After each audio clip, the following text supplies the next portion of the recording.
Assalomu alaykum hammaga. Bugun asosiy mavzuyimiz ishqoriylik tarafga qarab yurish bo'ladi. Avvalgi darslarimizda shu paytgacha kislotali muhit haqida gaplashib chiqdik, metabolik va respirator atsidozlar haqida. Endi bundan buyog'iga darsda ishqoriy tarafga yurish haqida gaplashib chiqamiz, ya'ni alkalemiya deydi ingliz tilida, yoki biz umumiy ma'noda aytadigan bo'lsak, alkaloz desak to'g'ri keladi. Alkaloz. Endi bu asosiy ma'nosi organizmda, ya'ni qonda ishqoriy muhitni ortib ketishiga nisbatan aytishadi. Endi bunda asosiy narsalardan birinchisi check arterial pH deyapti. Ya'ni o'tgan darslarda gaplashib chiqqanmiz pH nimaligini. Agar pH nimaligini tushunmasdan shu video darslikni birinchi marta ko'rayotganlar bo'lsa, avvalgi darslardagi pH nimaligini ko'rib chiqsin. Bo'lmasa bu mavzularga tushunmaydi. pH asosiy birligi bordi, 7.35 dan 7.45 oralig'ida bo'lardi. Bu eng maksimal holatda 7.45 holatda bo'lishi kerakdi pH. Agar 7.45 dan ortib ketadigan bo'lsa, endi muhit ishqoriy tarafga qarab yurardi. O'tgan darslarda bu taraf gaplashganmiz, ya'ni kislotali bu taraf atsidemiya, kislota tarafda 7.35 dan pH pastroqda edi. pH 7.35 dan past. Endi bu yerda 7.45 dan yuqori holatda ko'rib chiqamiz. Endi check arterial pH deyapti, pH o'lchab 7.45 dan yuqori bo'ladigan bo'lsa, endi davomini ko'rib chiq deyapti. Davomi qanday bo'ladi? Ya'ni ishqoriylik muhit aniq bor, lekin ishqoriylik muhitga sababchi bo'layotgan omillar qaysilar degan savol tug'ilyapti. Ya'ni respirator, ya'ni nafas tufayli alkaloz kelib chiqyaptimi yoki metabolik alkaloz yoki boshqa omillar natijasida alkaloz kelib chiqyaptimi, shuni ko'rib chiqish kerak. Endi bizda umumiy ma'noda ko'radigan bo'lsak, birinchi navbatda karbonat angidrid parsial bosimini o'lchab olishimiz kerak. Nimagaki nafas tufayli kelib chiqayotgan bo'lsa, karbonat angidrid miqdori kamayib ketgan bo'ladi. Agar karbonat angidrid miqdori 36 mm simob ustundan kamayib ketadigan bo'lsa, respirator alkaloz tarafda bo'ladi asosiy ishqoriy taraf. Ya'ni ishqoriylikni kelib chiqishiga asosiy sabab bu respiratsiya, ya'ni nafas tufayli kelib chiqayotgan bo'ladi. Agar karbonat angidrid miqdori u darajada katta o'zgarishi yo'q yoki gidrokarbonatni ekvivalent birligi 28 dan oshib ketadigan bo'lsa, endi bu metabolik alkaloz, ya'ni boshqa muhit tarafda ketayotgan bo'ladi. Buni ham o'zi alohida ko'rib chiqqanmiz.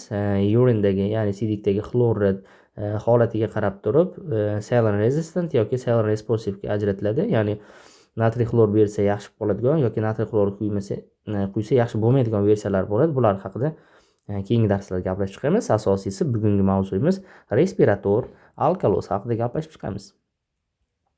Respirator alkaloz bu alveolar giperventilatsiya natijasida karbonat angidridning ortiqcha chiqarilishi tufayli qon plazmasida vodorod ionlari konsentratsiyasi kamayish va pH darajasini oshish bilan xarakterlanuvchi kislota ishqor muvozanati buzilishi deyapti. Ya'ni asosiy fokusni qarang bu yerga. Alveolar giperventilatsiya. Ya'ni giperventilatsiya deganni o'zbekcha qilib aytadigan bo'lsak, tez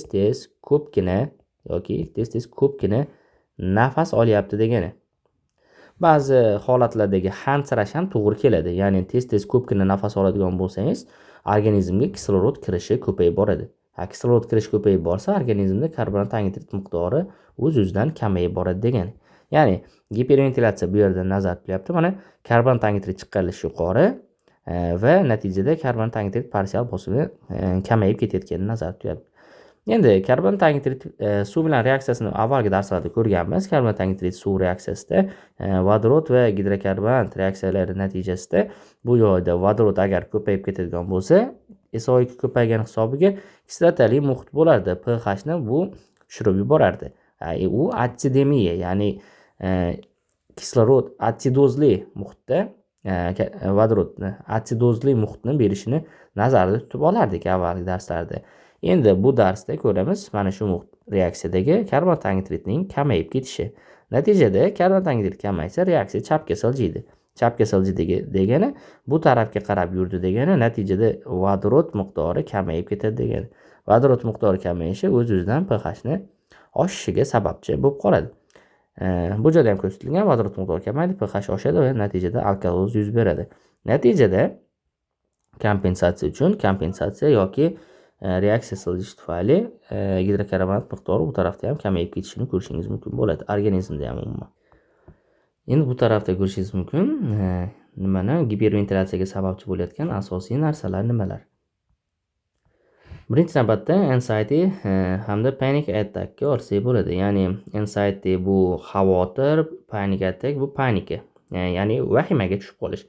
Odam xavotir olsa yoki vahimaga tushadigan bo'lsa, nafas olishi o'sha tezlashadi. Ko'p nafas olishi bilan giperventilatsiya yuz beradi. Gipoksemiya yoki high altitude deydi, ya'ni tog'li muhitlarni nazarda tutadi. O'zi gipoksemiyada kislorod kam kiradi degan ma'noda aytyapti. Lekin bu yerda hansirash hisobiga kompensatsiya bo'lib ketadi-da. Giperventilatsiya bo'lib ketadi. Shuning hisobiga high altitude, ya'ni tog'li hududlarda respirator alkaloz kuzatiladi. Salitsillatlar qabul qilinganda erta davrda, oldingi darslarda ham ko'rganmiz, kislotali muhitda atsidozga sababchi bo'lib qoladi deydi. Bu joyda erta davri bor. Erta davrda alkalozga sababchi bo'ladi. Har xil o'smalar yoki pulmonary embolizm deydi, ya'ni o'pka embolizmi. Bu haqida ham alohida gaplashamiz. Hamda pregnancy, homiladorlikda ham alkaloz kelib chiqadi. Respirator, buni ham hozir batafsil bitta ko'rib chiqamiz. Endi bu joyda patogenik nuqtalarda, ayniqsa bu joyda oksigemoglobin dissotsiatsiya egri chizig'i bor. Oksigemoglobin dissotsiatsiya egri chizig'ini ham o'ngga chapga siljishi muhim ahamiyatga ega. Nimagaki, bu joyda agar organizmda oksigemoglobin dissotsiatsiya egri chizig'i o'zi nima degan ma'no anglatadi. Bu chiziq o'zi organizmga o'sha gemoglobin kislorod bilan to'yinish darajasi yoki oddiy qilib aytadigan bo'lsak, kislorodni yaxshiroq o'zlashtira olish darajamiz bo'ladi. Agar chiziq chapga siljadigan bo'lsa, mana bu balandroqqa chiqayotgandan dalolat beradi. Bu degani mana bu oksigemoglobin egri chizig'ining chapga siljishi mana buni balandlashtiradi. Bu balandlashish nimani ahamiyati desak, bu saturatsiyasi gemoglobinni to'yinish darajasi degani. Mana bu tarafda esa pastdan o'ngga ketgan esa oksigemoglobinni parsial bosim hisoblanadi. Agar qancha parsial bosim mana bu tarafga tushib tursa, parsial bosim tarafga yursa, bu o'ngga siljish bo'lyapti. Agar parsial bosimni chapga siljishi va oksigemoglobinni saturatsiyasini yuqoriga bo'lishi, to'g'rirog'i umumiy qilib oladigan bo'lsak, mana tepaga qarab jilishi, mana buni oshishi, bu chapga siljish deyiladi. Agar bu tarafga mana bu narsa o'ngga siljigan bo'ladi, to'g'ri oshiradigan bo'lsa, mana bu narsa chapga siljigan bo'ladi. Buni menimcha tushundingiz deb o'ylayman. Yanada soddroq tushuntirishga harakat qilgandim, chunki qancha bu oksigemoglobin egri chizig'i chapga siljisa, ya'ni qancha balandlashsa, bu shuncha kislorodni yaxshi o'zlashtirayotganimizdan dalolat beradi. Agar qancha o'ngga siljisa, kislorodni yaxshi o'zlashtira olmayotganimizdan dalolat beradi. Bu o'ngga siljishi ham yomon holatlar natijasida ham sababchi bo'lib qoladi. Endi keyslarda ham tushib qoladi. Bu narsalarni yodlab olish kerak, bilib olish kerak. Karbonat angidridni parsial bosimi pasayib ketadigan bo'lsa, nima bo'ladi deyapti? Bu natijasida tashqaridagi va umuman parsial bosimi kamayib ketsa ham karbonat angidridni chapga siljaydi. Yuqorida aytganimizdek, karbonat angidrid kam degani bu toza havo yaxshi degani, kislorod yaxshi muhit degani. Bitta havoni, misol uchun, bitta xonada hech kim yo'q, u xonada havoni kislorodni iste'mol qiladigan odam yo'q, bitta shamollatilgan toza havo turibdi. O'sha xonaga 10 ta odam kiradigan bo'lsa, 10 ta odam kirgandan keyin eshik derazasini yopib qo'ysak, odamlar kislorodni iste'mol qilishni boshlaydi. Natijada karbonat angidrid miqdori ortishni boshlaydi va shu holatda organizmda sekin-sekin mana bu tarafga qarab karbonat angidrid oshganligi sababli oksigemoglobin dissotsiatsiya egri chizig'i o'ngga qarab siljishni boshlaydi. Agar o'sha xonada bitta odamni o'zi nafas oladigan bo'lsa, u xonada kislorod yetarli darajada edi yoki qanaqadir toza havoli hududga boradigan bo'lsa, u hududda butun boshli mana orol deylik, u orolda hech kim yashamaydi. Agar yashamagandan keyin daraxtlar ko'p bo'ladi. Daraxtlar ko'p bo'lsa, kislorod ko'p degani o'sha muhitda. Natijada bitta odam nafas oladigan bo'lsa, o'sha odamni nafas kislorodni yaxshi o'zlashtirganligi sababli oksigemoglobin egri chizig'i chapga qarab siljiydi. Left shift deydi, chapga qarab siljiydi. Bu kislorodni yaxshi o'zlashtirilayotganidan dalolat beradi. Endi kislotali muhitni aytyapti. Bu joyda vodorodning kam bo'lishi, ya'ni kislotali muhit kam bo'lishi degani yuqorida gapirganimiz karbon tangidroti bilan deyarli bir xil narsa, chunki bu respirator alkaloz protsessida yuz berayotgan jarayon hisoblanyapti. Endi 2-3 difosfogalitserat yoki bisfosfogalitserat deb aytishadi. 2-3 difosfogalitseratni organizmda ko'payishi, uni ko'payishi nimani, gemoglobinni ko'p joyini egallab oladi. Natijada kislorodni surib chiqarib qo'yadi. Kislorod surib chiqarib qo'yadigan bo'lsa, o'rniga egallab oladigan bo'lsa, kislorodni yaxshi o'zlashtira olmaydi mana bu gemoglobin, ya'ni eritrosit. Shuni hisobiga agar 2-3 bisfosfogalitserat kam bo'ladigan bo'lsa, egri chiziq chapga siljiydi, ko'p bo'ladigan bo'lsa, egri chiziq o'ngga siljiydi. Chunki ko'p bo'ladigan bo'lsa, yaxshi o'zlashtira olmaydi kislorodni, natijada gemoglobinni asosiy kislorod bilan to'ldiradigan bachokchasi mana bu 2-3 bisfosfogalitserat bilan to'lib oladi. Shuni hisobiga o'ngga siljib ketib qoladi. Kamligida esa chapga siljiydi degan. Endi temperaturani pastligi. Temperaturani qiziq joyi bor bu yerda. Misol uchun bitta xonaga kirdingizda, o'sha xonada 10 ta odam o'tiribdi va eshik derazasini yopib qo'ydik. U yoz oyidagi 35 gradus yoki 38 gradus deylik. Mana tashqarida 38 gradus bo'layotgan mahalda o'sha xonaga kirib o'tirdingiz. Xona tashqaridan ko'ra 1-2 gradus yuqoriroq bo'ladi taxminan. Chunki xonada eshik derazalari hisobiga issiqroq bo'ladi, 40 gradus bo'ladi. U xonada odamga nafas yaxshi yetishmaydi. Yaxshi kislorod o'zlashtira olmaysiz. O'zi bu odamni tabiatan his qilsangiz bo'ladigan proses. Agar o'sha xonada konditsioner yoqib qo'yadigan bo'lsangiz, konditsioner o'sha havoni 24 gradusga qaytaradigan bo'lsa, tashqarida 40 gradus bo'lgan taqdirda ham ichkarida yaxshi nafas olasiz. Odam tashqariga chiqqanda haligi xuddi nafasi bo'g'ilayotganday his qiladi. Ichkariga mana bu 24 gradusli muzdek havo kirganda xuddi kislorodni yaxshi o'zlashtirayotganday bo'ladi. Shuni hisobiga temperaturani ortishi dissotsiatsiya egri chizig'ini o'ngga siljitadi.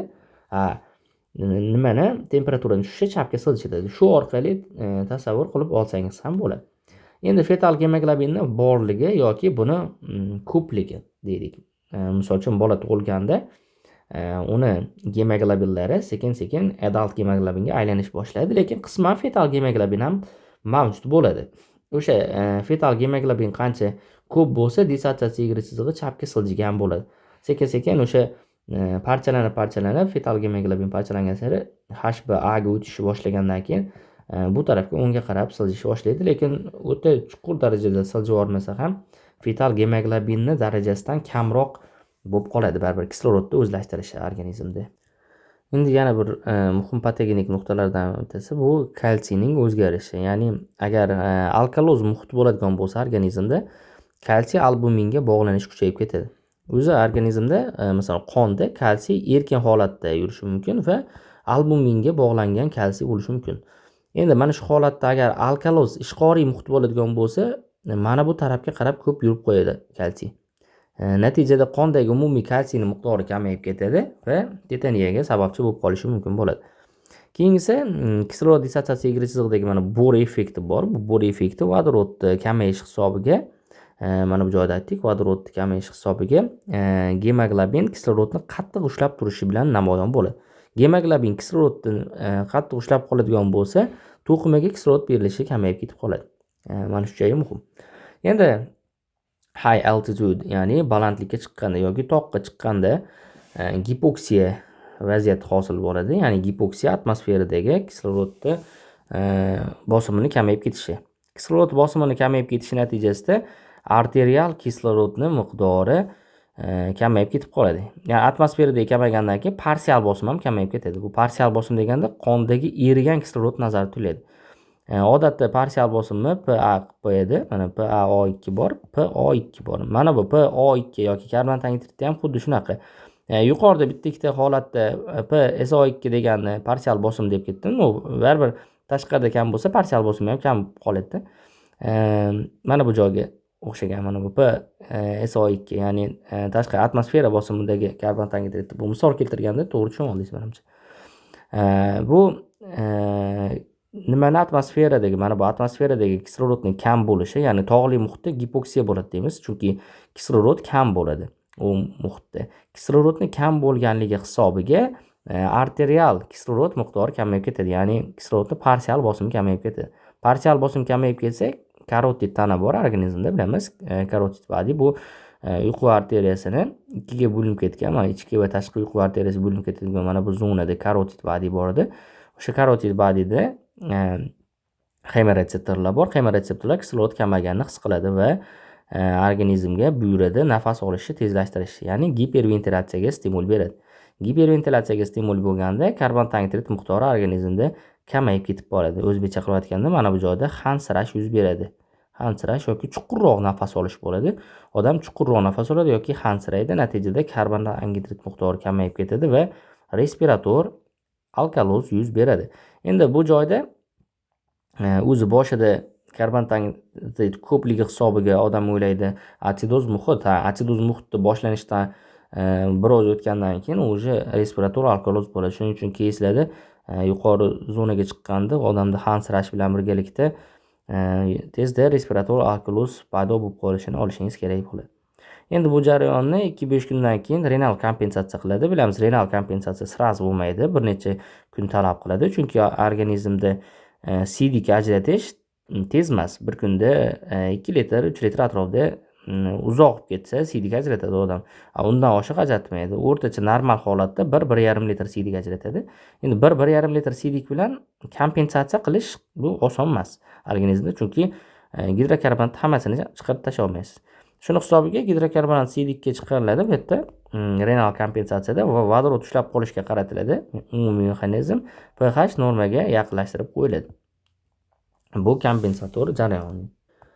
Endi bu joyda o'pka emboliyasi haqida gap ketgan. O'pka emboliyasi umumiy gapini mana bu joyda tushuntirib gapini aytib ketamiz. Tromb pulmonar arteriyani to'sadi, o'pka arteriyasini, ventilyasiya bor, perfuziya yo'q deydi, o'lik bo'shliq ortib ketyapti.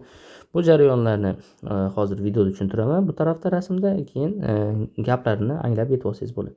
Ya'ni o'pka embolizmi.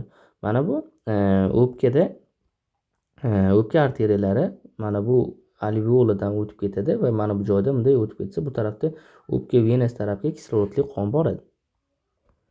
Endi shu joyda o'pka embolizmi bo'lib qolyapti tomirlarda, ya'ni arteriyasida embolizm bo'lgan degani mana bu joyga tromb tiqilib qoldi degan. Bu tromb tiqilgan zonani ko'rsangiz, u tarafiga qon oqimi bo'lmayapti. Qon oqimi bo'lmagandan keyin mana bu alveola bilan buni o'rtasida, ya'ni tomir o'rtasida endi perfuziya bo'lmaydi. Ya'ni shuni hisobga oling, mana bu ventilyatsiya bor, perfuziya yo'q deyapti. Ventilyatsiya bu tashqaridan kislorodni qabul qilish. Organizm nafas olaveradi. O'pkaga kislorod kiraveradi. Mana 150 holatda keldi. Kislorod atmosfera bosimi orqali 150 holatga keldi. Lekin bu perfuziya bo'lmayapti. Perfuziya degani qon almashinuvi. Mana bu joydagi qondagi kislorodni miqdori, o'pkadagi kislorodni qonga o'tkazish degani perfuziya degani. Endi VQ mismatch degan narsa bor. Bu VQ mismatch degani aynan ventilyatsiya perfuziyani nisbatini mos kelmasligi degani. Matching mos kelish degani, mismatch degani mos kelmasligi degani. Aynan hozir VQ mismatchni nimaligini tushuntirib o'tib ketaman. Quyida oldin va buni tushunib olsangiz. Ya'ni tashqaridan kislorod kiryapti. Mana 3ta 1 2 3ta bizda alveola turibdi. Birinchi alveola bilan bog'langan tomir pulmonar embolizm bo'lmagan, ya'ni embol bunga xalaqit bermayapti. Shuni hisobiga kislorod bu joyda yaxshi aylanyapti, ya'ni brustor holatda turibdi. Nimaga brustor? Mana bu joyda 150 degan savol tug'iladi. Bu brustor turishi normal, chunki mana bu tarafdan 40 karbon tangitrit kelayotgandi. Karbon tangitrit 40 kelayotgan, buni o'zini formulasi bor, 0,8 ga bo'linadi. 0,8 ga bo'lganda 50 chiqadi. Natijada 150 dan mana bu karbon tangitrit hisobiga bo'layotgan 50 ni ayirib tashlasa, 100 raqam chiqadi taxminiy. Bu brustor, ya'ni 100 ga yaqin turibdi. O'ta bu degani normal holatda nima almashyapti degani, kislorod karbon tangitrit almashinuvi yuz beryapti degani.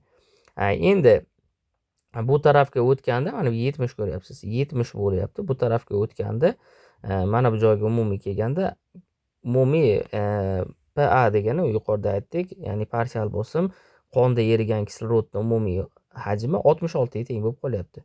Endi biz mana bundan 104 dan yuqoridagi 66 ni ayirsak, ya'ni bu hammasida 104 bo'lishi kerak edi normada. Hammasida 104 bo'lishi kerak edi.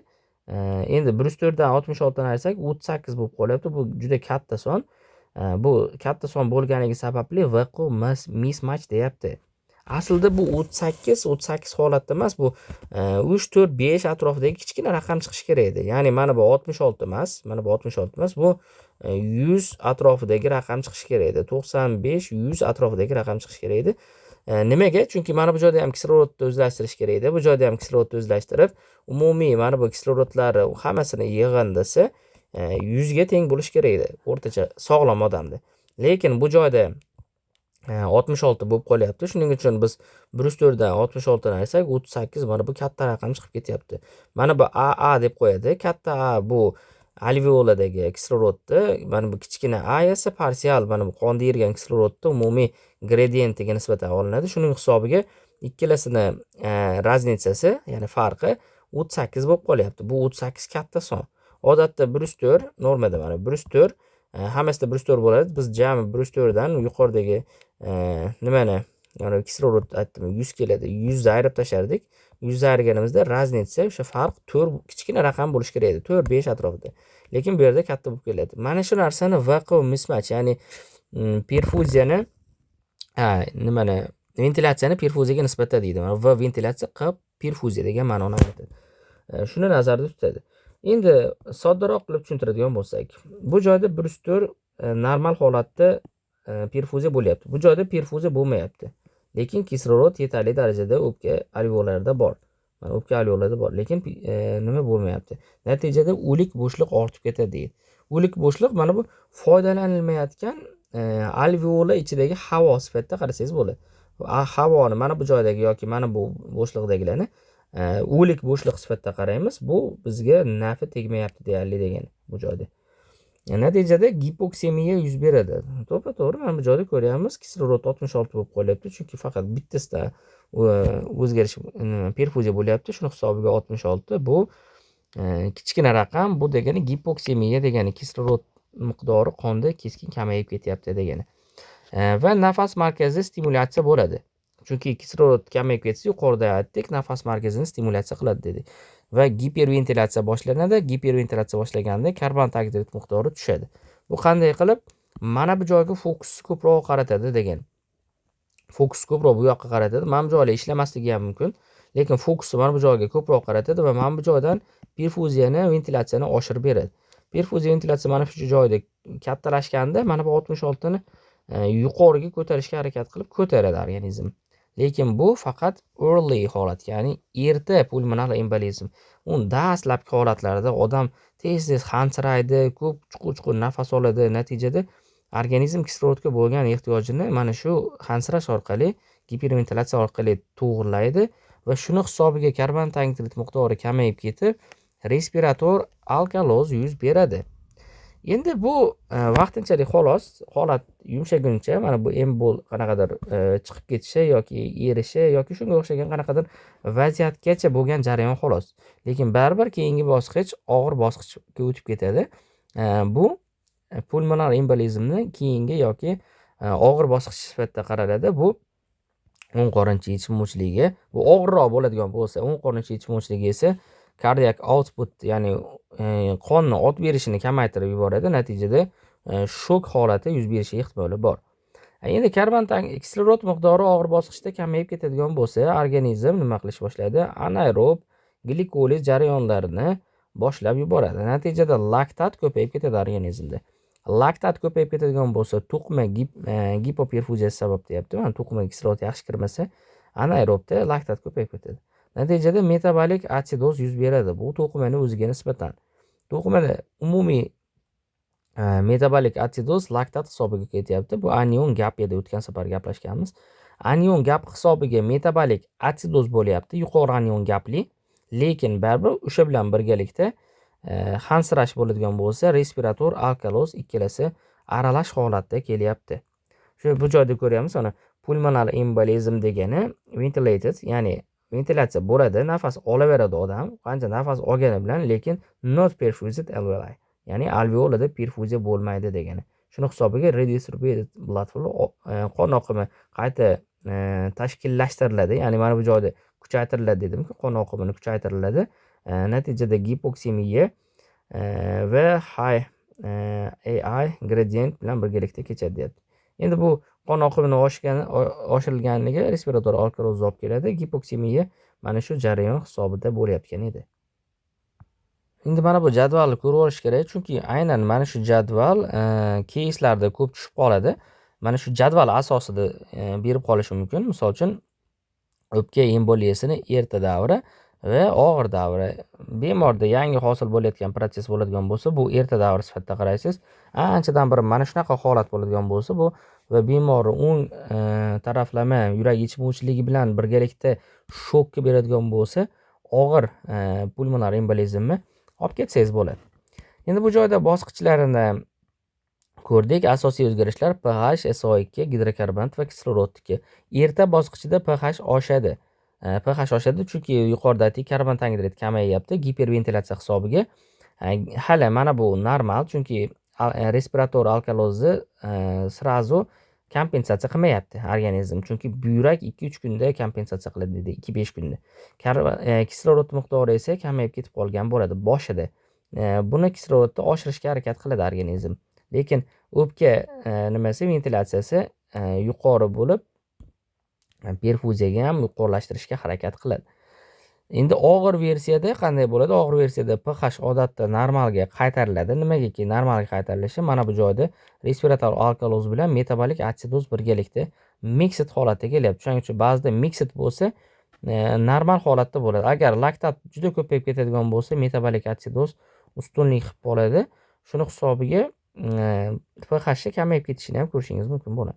Karbonat angidrid miqdori kam, chunki yuqorida aytdik, giperventilatsiya birgalikda kechishi va gidrokarbonat miqdorini ham kamayishini ko'rishingiz mumkin bo'ladi organizmda, chunki kompensator jarayonida gidrokarbonat ham kamayib ketyapti va kislorod miqdori keskin kamayib ketadi. Bu odatiy holat, chunki og'irda mana bu joy endi yuqoridagidaqa perfuziya bo'lmaydi mana bu joyda. Mana bu joylar endi umuman ishlamayotgan hisobda bo'ladi. Mana shu narsa o'pka emboliyasida gaz holatining umumiy tasnifi. Mana shu keyslarda mana shu qaysi biridir so'raydi yoki barchasini so'raydi. Ketma-ketlikda pH qanday o'zgaradi, SO2 qanday bo'ladi? Siz o'pka embolizm bo'layotganini bemorda birinchi navbatda topib olishingiz kerak bo'ladi va mana bu o'zgarishlarni o'shanga qarab turib olishingiz kerak bo'ladi. Panika xurujini yuqorida ham gaplashdik. Panika xurujida giperventilatsiya, ya'ni odam qo'rqib ketsa yoki xavotir oladigan bo'lsa, anxiety'da ham giperventilatsiya hisobiga respirator alkaloz rivojlanadi. Homiladorlikda esa asosiysi progesteron. To'g'ri, homilador ayol ham hansiraydi, ko'p nafas oladi, chunki haligi havo yetishmagandek his qiladi. Mana bu qorinni kattalashishi ham stimul beradi, lekin homiladorlikning dastlabki davrlarida haligi o'zini og'ir his qilmagan holatda, mana ikkinchi oilada, 3-oilada ham bemorda progesteron miqdori o'zi baland bo'layotgan bo'ladi. Hali homila organizmga bir diskomfort tug'dirmagan holatda ham progesteron hisobiga nafas markazi stimullanib hansirash bo'ladi va karbonat angidridni parsial bosimi fiziologik ravishda kamayib ketadi. Bu sekin-sekin bikarbonatni byuradan chiqarib, yengil respirator alkaloz holatda kompensator ravishda organizmda mana shu kislota ishqor muvozanati almashinuvi kuzatiladi. Endi yuqorida bitta ikkitasi qolib ketdi. Aynan mana bu joydagi salitsilatlarning o'rta davri, yuqorida ham aytdik, salitsilatlar erta davrida o'sha nafas markazini qo'zg'atadi. Keyinchalik esa kechki davrlarda metabolik atsidozga sababchi bo'lib qoladi. Endi o'smalar deganda qaysi o'smalarni nazarda tutdik? Markaziy nerv sistemasidagi o'smalar yoki qanaqadir paraneoplastik holatlardagi mediatorlar ventilatsiya, nafas markazini stimullab qo'yishi mumkin. Markaziy nerv sistemasidagi o'smalar ham markaziy nafas markazini qo'zg'atib qo'yadigan bo'lsa, shu respirator alkalozga sababchi bo'ladi, chunki hansirash bilan namoyon bo'lib qoladi. Bugungi darsimiz mana shulardan iborat edi. Keyingi darslarda metabolik alkalozlar haqida gaplashamiz. E'tiboringiz uchun rahmat.